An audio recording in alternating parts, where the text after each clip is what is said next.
Magandang hapon mga ka-happy hour. Narito ang mga balita para sa MBC TV Network News Update 5 PM edition. Singil ng kuryente ng Meralco tataas ngayong July billing.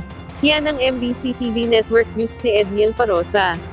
Magtataas ng singil ang Manila Electric Company ngayong buwan ng Hulyo. Anunsyo na Meralco, magpapatupad ang kumpanya ng 49 sentimos sa dagdag singil sa kada kilowatt hour.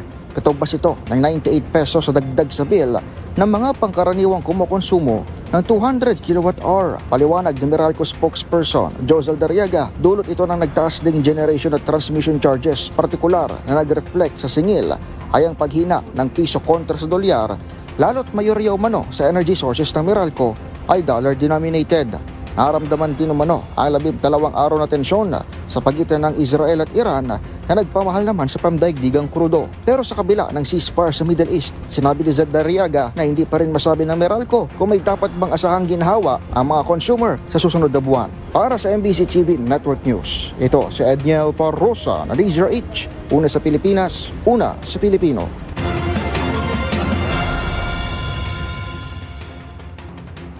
At sa ating Metro Manila ngayon, bagong traffic scheme sa Litex Payates, epektibo na simula ngayong araw. Pinaalalahanan ng Quezon City LGU ang mga motorista na simula ngayong araw, July 10, ipinatutupad na ang bagong traffic scheme sa Barangay Commonwealth, particular sa Litex Payates Road. Layo nitong maibsan ang kadalasang reklamo ng matinding trapiko sa lugar. Sa bagong scheme, bawal nang pumasok o kumanan sa Sullivan Lunas Street ang mga sasakyang galing Montalban, diretso na sila sa Litex Payates hanggang IBP Road.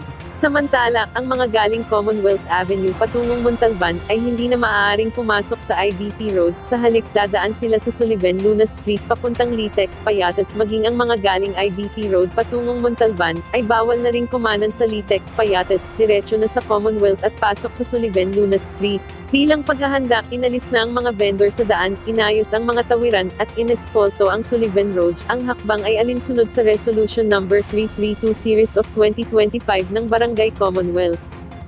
Ating alamin ang mga latest update mamayang alas 5:30 ng hapon sa programang Metro Manila Ngayon, Afternoon Edition. At yan ang mga balita para sa MBC TV Network News Update 5 PM edition. Samahan ninyo kami bukas mula alas 9 ng umaga hanggang alas 5 ng hapon.